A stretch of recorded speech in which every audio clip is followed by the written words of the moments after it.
psicoanalista estrella. Bienvenida. Hola. Pero qué placer estar hoy acá con ustedes. ¿Cómo andan? ¿Bien? Hola. ¿Llegaste corriendo? ¿Llegaste bien? ¿Cómo llegaste? No, re tranqui, ¿eh? ¿Bien? Re tranqui. Guajajaja. Muy- Tus hombros dicen lo mismo. Sí, la tensión que tengo acá no sé por qué está. ¿Por qué estará? Acá con ganas, Leti, de viajar con tu mando, con vos que sos nuestra azafata del deseo. Me encanta, porque a veces, esto es lo bueno de esta comunión que se arma acá, ¿no? De este lazo afectivo que tenemos, porque nos bancamos a veces en viajes que son bastante tenebrosos, ¿no? A veces la invitación como que no es muy paradisíaca, que digamos, aunque el paraíso tiene bastante de infernal, dicen por ahí. Bueno, hoy traje una propuesta bastante complicada, porque a veces nos es un poco difícil reflexionar sobre la cuestión de hoy, que todavía no la dije. ¿Lo digo o no lo digo? ¿Qué hago? Bueno, ¿qué sucedió? ¿Cómo me planteé yo esto? Dije, yo no puedo desde este lugar que tenemos acá como comunicadoras obviar lo que está sucediendo, ¿no? Lo que nos está atravesando como personas, no solo como ciudadanos o como colectivos, digamos, sino fundamentalmente como personas. Entonces dije, bueno, hoy es necesario hablar del odio, ¿no? Bien, y me dije, es importante ubicar acá que hay una diferencia que va a ser fundamental. Y una cosa es el odio y otra cosa son los discursos del odio. Muy bien. Desde el psicoanálisis ubicamos el odio como un afecto más en relación al amor. O sea, ya nos ubicamos que están ligados. Amor y odio están ligados. Muy bien. No sabemos nada del amor si no nos encontramos también con el odio. El odio y el amor están ligados. Nos es muy dificultoso esto a veces de advertir, ¿no? O sea, nos cuesta pensar en cómo en los lazos sociales o en los lazos amorosos se nos juega el odio también, ¿no? Bueno, el odio es estructural, dice Freud, para el aparato psíquico. ¿Sí? Freud advierte esto en la constitución misma del aparato. Dice, es una proyección que se genera como efecto del encuentro con el eros, o sea, con la pulsión de vida, ¿no? Es lo que va a hacer que el psiquismo separe el adentro y el afuera. Es decir, un sujeto se reconoce ahí como un efecto de adentro y afuera a partir de experiencias hostiles, ¿no? A partir de la pulsión de muerte que va a resignificarse la pulsión de vida. Esto es lo que nos va a decir Freud. Muy bien, entonces ya desde el inicio el odio está ubicado en relación al amor. La cuestión está en que el odio está presente desde el inicio para el ser humano. El tema es cómo se ubica, ¿no? Para el sujeto esta pasión. Cómo las personas pueden hacer algo con ese odio, digamos que ya es constitutivo. Muy bien. Entonces, ¿qué hacemos con este odio? ¿No? Como advertimos que está, hablamos sobre eso, lo rechazamos, ¿qué hacemos? El problema es que cuando sucede que no se habla, se actúa, ¿no? Eso también nos ubicará Freud. Y cuando no se dice sobre eso, se rechaza, ¿sí? Cuando digo no se dice, no me refiero a una agresión, ¿sí? No digo, bueno, dice del odio. Sí, por supuesto, en la parte más superficial, ¿no? Dirá algo del odio. O simplemente a veces hay insultos que están un poco más desfigurados. Pero bueno, no nos vamos a meter con esta cuestión. Muy bien, el tema es cuando lo rechazamos, ¿no? ¿Por qué? Porque retorna ¿cómo? En acción. Muy bien. Y además, ¿qué sucede? Se lo adjudicamos al otro, ¿no? Entonces ahí está el problema con los lazos. Muy bien. Entonces, ¿qué hacemos con ese odio? Se lo adjudicamos al otro. Apuntamos al ser del otro, ¿sí? El odiador cree que el otro es, coagula, tiene un ser, ¿sí? El que odia supone que el otro tiene un ser. Suponemos que el otro tiene un ser ahí donde nos robó algo.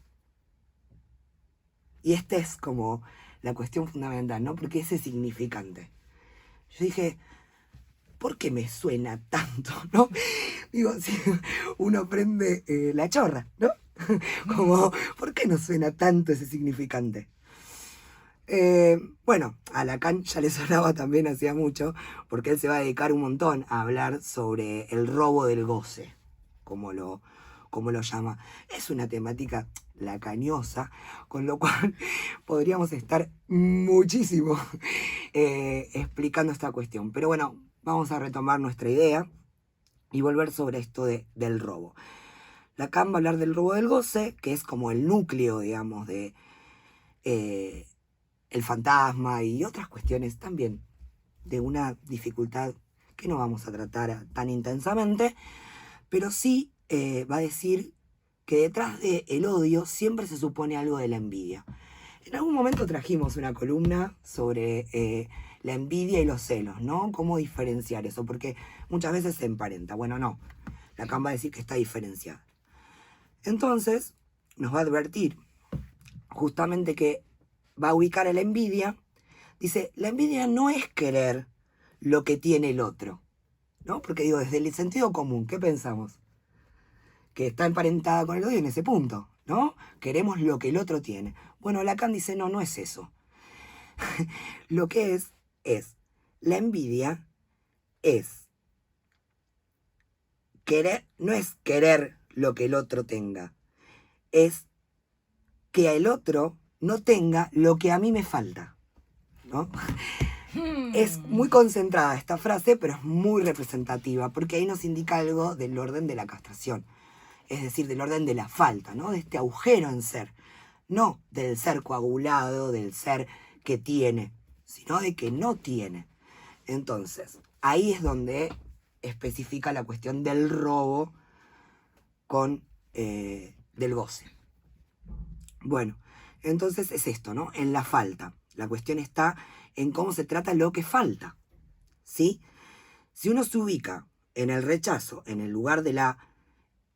Si se ubica en el rechazo, en el lugar de la tolerancia, en lugar de tolerar lo que falta, sublimar y hacer algo con eso, ¿sí? Recae en otra cuestión un poco más complicada. Muy bien. Lacan también en las vías del amor va a decir justamente que el amor es dar lo que no se tiene a quien no lo es. Es una muletilla lacaniana repetida al hartazgo, pero es que, sinceramente, condensa un montón de información que viene de esto justamente. Por eso digo esta ligazón entre el amor y el odio, ¿no? Justamente, miren acá, ¿no? Dar lo que no se tiene a quien no lo es. Por ende, no es que ubicas al otro como un ser coagulado, sino alguien que no es.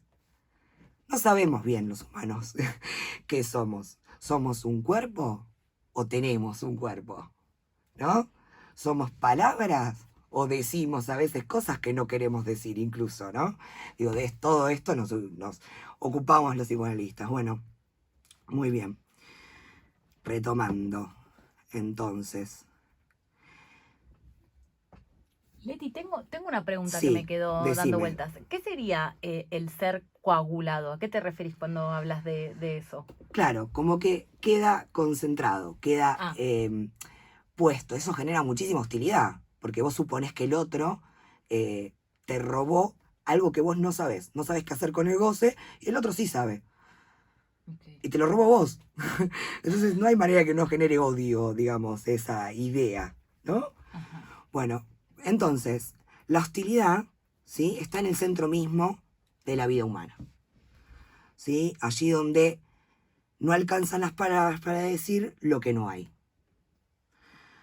Volvamos a la cuestión de la diferenciación, entonces, entre el odio y el discurso del odio. El discurso del odio es una estructura muy compleja, ¿no?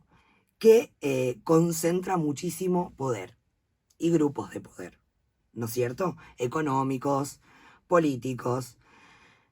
Muy bien. Hay que señalar acá entonces, ¿sí? Que esto tiene un interés, ¿no? El discurso del odio radica en un interés mayor, ¿sí? Y más complejo a nivel universal, digamos. Pero el problema de esto es que tiene un efecto muy prolífero. Tiene una eficacia este discurso muy prolífera, porque es una operación que continuamente deshumaniza a los otros, ¿no? Como separa, segrega a la población, a los sujetos, en el lazo social, los segrega, los separa, los hace objeto. Y es más, estos grupos dicen a quién odiar, ¿no? Entonces cualquier cosa queda justificada, porque queda justificada en el odio, ¿no? En ese posicionamiento que rechaza cualquier diferencia. Y lo vemos en un montón de discursos, ¿no? Así, están acá todos asintiendo así con la cabeza, porque claramente, o sea, está presente históricamente, lo ubicamos en un montón de movimientos. Bajo ese lema, ¿cuántos desastres tiene la humanidad? Sí, ¿No? polarizar la sociedad, como esta, la famosa palabra tan bastardeada de la famosa grieta. Claro, Algo claro, de eso. claro, fragmenta, ¿no? Entonces hoy acudimos a un país, mundo, te diré, ¿no? Ujú. Fragmentado, ¿no? Considerando que no hay diferencia con el otro. La diferencia se rechaza, radicalmente se rechaza. No hay posibilidad. Ahora, el problema fundamental acá es, ¿cómo puede ser? Porque siempre nos concentramos en el análisis, y lo cual requiere un montón de tiempo, ¿no? Para poder hablar de estos dispositivos neoliberalistas que son hoy el discurso del odio, que están encarnados en el discurso del odio, eh, los receptores de ese discurso, Mm. ¿no? Yo esto escuchaba a Jorge Aleman, que es un analista muy conocido, que trata mucho sobre estas temáticas, es un estudioso muy, muy prolífero también, no como yo, que soy más improvisada, pero bueno, y él justamente decía esto, ¿no? Paralelamente, en otra situación, escuché a otro analista decir, ¿qué pasa con los sujetos que se identifican con intereses que no son propios, ¿no? Eso te iba a decir, porque a partir del discurso del odio es algo que ya no es propio, digamos. Estás Exacto, tomando un discurso de alguien que te dice que tenés que odiar algo. exacto, Entonces se pierde, digamos, la génesis del exacto, todo. exacto. Y extranjeriza incluso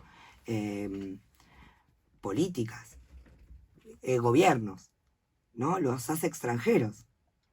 O sea, como, mirá lo que estás haciendo con mi país, Y el que ¿no? está generando ese discurso, los que están generando ese Claro. discurso saben muy bien lo que están haciendo Exacto, sobre... exacto. Y la radicalización y lo que eso sucede. Y además cercenan todo el tiempo, no tienen punto de anclaje simbólico porque no tienen la justificación simbólica, ¿no? Digo, no es que, bueno, esto no es que justificación, no lo digo en el término de posicionarse en uno, tomar partido. A lo que voy es, no está avalado, no sé, en la religión, vamos a suponer. ¿Por qué? Tipo, vamos a. Claro, pero los escuchás y tipo se enojan con Francisco porque dice somos todos con los mismos derechos, por ejemplo. No sé. Digo, esto sin posicionarnos. Lo que quiero decir es, no tienen justificación ni anclaje simbólico para sostener ese rechazo que imparten, que imponen, ¿no? Y es el espacio propicio para que aparezca algún sujeto queriendo ser el que hace la epopeya. Claro, y sí, si radicalizaron tanto algo que no soportan la diferencia. No hay diferencia. Hoy hablábamos del odio en función de la hostilidad del adentro y del afuera, de la diferenciación primaria y de la estructura. Bueno, no hay eso, ¿no? Vemos cómo hay una cuestión que es completamente distinta entre el discurso del odio y lo que genera y la constitución ambivalente del aparato psíquico. Y te hago una pregunta, Leti, para odiar, ¿hay que haber amado? Vienen juntos. Pues la otra vez la estaba escuchando justamente a Rolón hablando un poco de esto, del mira. amor, el odio y el duelo y Claro. el dolor. Y como... Bueno, Lacan dice odio-amoramiento. Para ubicar algo de esto de que están en la constitución misma del sujeto. Pero aparte, estos discursos de odio, digamos, en base a lo que vos estás explicando, digamos, no necesitan que vos hayas amado porque es como que está estructurado por fuera, digamos, de lo que es tu odio natural, por así decirlo. Exacto, no quiero usar palabras exacto. No se trata del odio como un afecto más de la hostilidad, de la cotidianidad del ser humano, digamos. Es un poco más complejo y con otras coordenadas, digamos. Está estudiado. Ese es el punto. Está completamente estudiado. Son estrategias. La manipulación totales. Para Dispositivos, que sí. aparezca, digamos, desde el tipo en Estados Unidos que genera una matanza, no sé, en un cine, en un colegio, Exacto. hasta lo que sucedió hace poco con este tipo que la quiso matar a Cristina, digamos que después nadie se hace cargo. Exacto. De eso, y en realidad hay un discurso de odio que va fomentando que eso termine sucediendo. Exacto.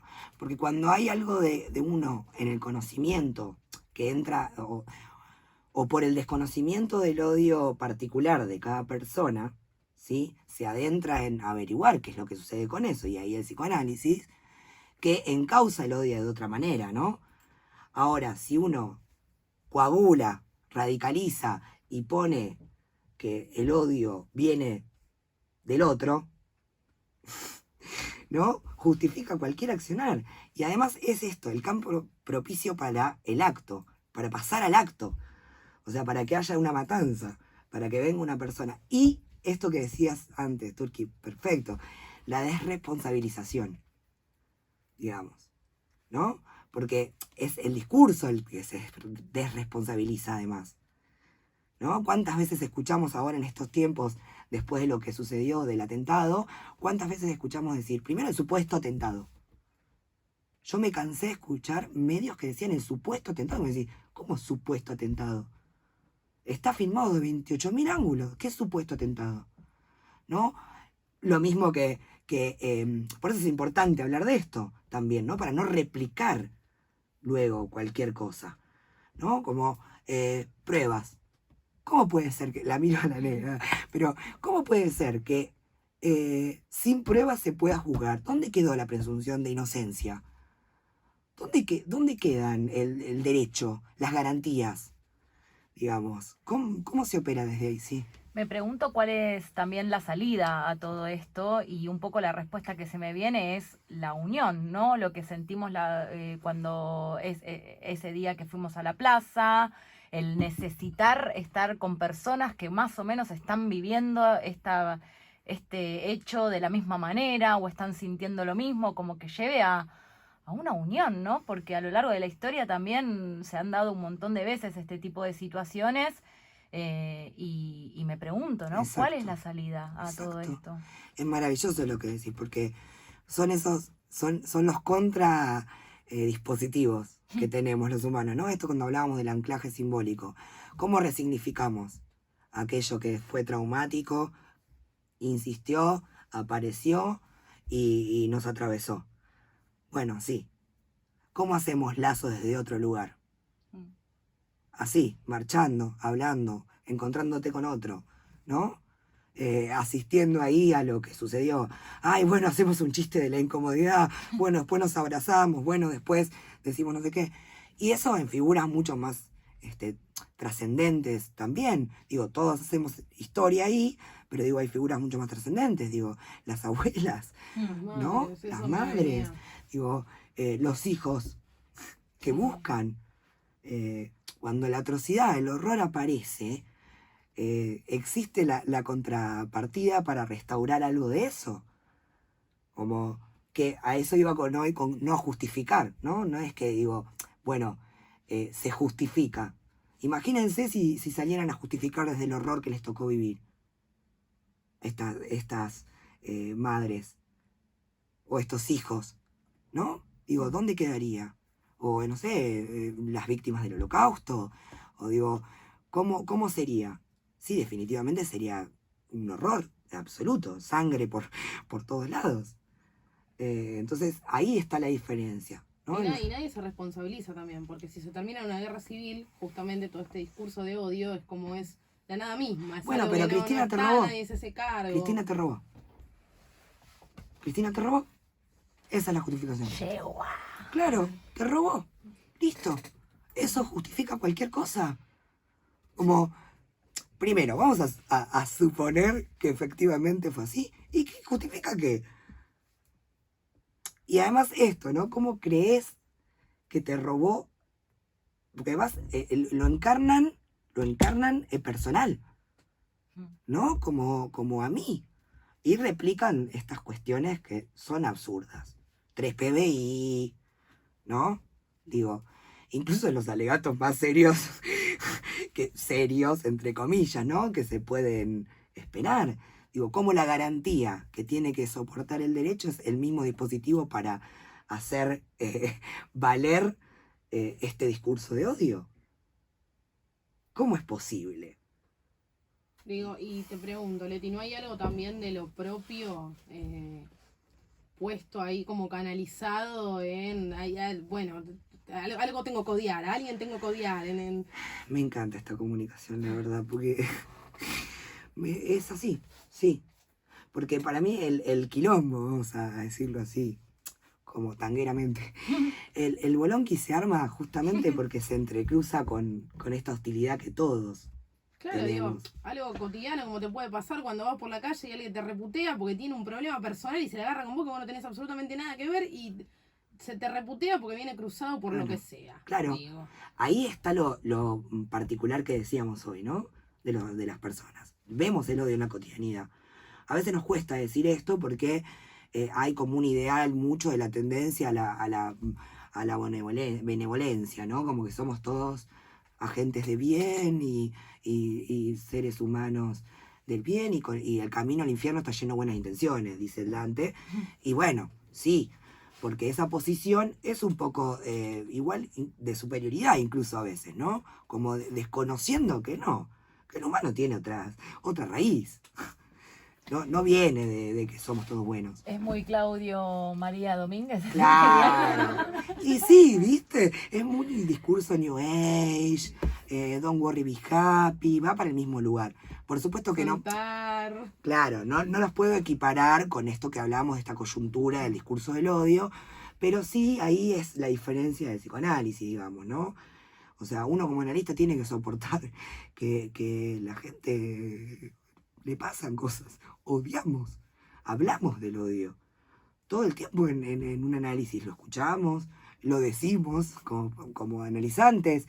Digo, nos pasan cosas, sí, pero mejor hablarlas, decirlas y trabajarlas que no, eso no sucede. Es que justamente es esa represión y digo, guarda con estos discursos también, porque todo este discurso de un worry be happy, de soltar, de vive y deja vivir y qué sé yo, en realidad está aplacando los sentimientos naturales del ser humano. Exacto. Que deberían salir, digamos, Exacto. de otro modo y no taparlos y decir, no, yo tengo que seguir, no tengo que estar triste, no tengo que llorar, no tengo que odiar, cuando es algo natural. Exacto, porque ahí entonces, ¿cómo encauzas el odio primordial, digamos? Esta hostilidad que tenemos todos, ¿cómo la encauzás? Si vos la rechazás, la negás, no pasa, ¿cómo haces que salga? En acto, terrible, ¿no? Digo, si no salen palabras, no se puede decir, no se puede hablar de eso, no se tramita, no se trabaja, ¿por dónde va a escapar? Después hay una cuestión, digamos, mucho más dificultosa para este momento, para este espacio, que tiene que ver con las identificaciones.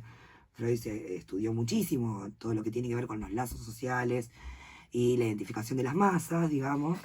Eso es algo que te quería preguntar, porque, digamos, ¿qué es lo que hay en lo subjetivo para que ese discurso, si bien es una maquinaria cuasi perfecta, inyecte y penetre en determinadas personas y en otras no? Bueno, pero ahí está bueno, porque se relaciona también con esto de que querían mostrar a Fernando Montiel, ¿sabes? Sí.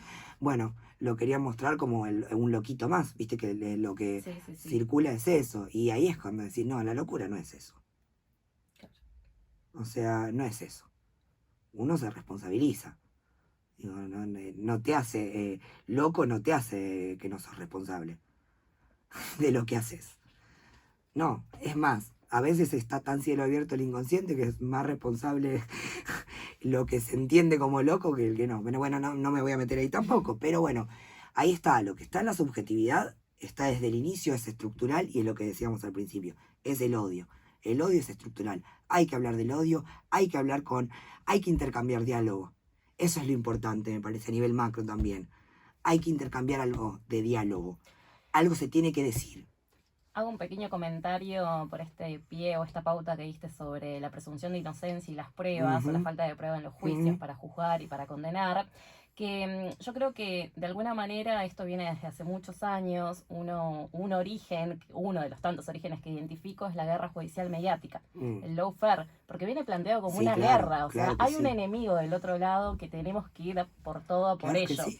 Y, digamos, en gran medida en este tipo de causas lo que hay son informes periodísticos de dudosa procedencia, testigos claves que nunca sabemos por qué son claves, qué es lo que saben, qué es lo que vieron, qué es lo que le contaron o qué es lo que escucharon. Y como que se va formando, ¿no? Y va avanzando con pruebas que son sumamente blandas. Claro. Pero bueno, está como muy instalado, es a nivel mundial, no es solamente en Argentina, la persecución es constante. Y se viene gestando hace millones de años. Y por eso nunca también llegan a una condena real, ¿no? Como que es todo una mediatización, ¿no? Que sirve para eso, que sirve para además darle como más fundamento, consistencia, claro, justamente. Es la justicia la que está interviniendo, no somos los comunicadores que estamos mintiendo. O sea, esto tiene contenido, ¿no? Claro. Como que viene por ahí también. Claro, le da consistencia. Va increyendo. Le da consistencia y además no cuestionas nada. Exacto. ¿No? Como decía Bela Turki, ¿qué cuestionás? Si vos le das consistencia, lo coagulás, lo haces ser, ¿qué cuestionás? Nada. Robó, listo. ¿No? Como queda ahí concentrado. Bueno, y eso es muy peligroso. Así es. San Agustín decía algo así como: el odio es el veneno que toma una persona para matar al enemigo. Algo así era. Y me parece que está bueno, ¿no? Como que es bastante específica, bastante descriptiva la frase. Pero bueno, no lo toma. Ya lo había tomado hace rato y con eso armó su psiquismo, básicamente. Pero bueno, va más o menos por ahí. Gracias, Leti. Gracias a ustedes. Como siempre.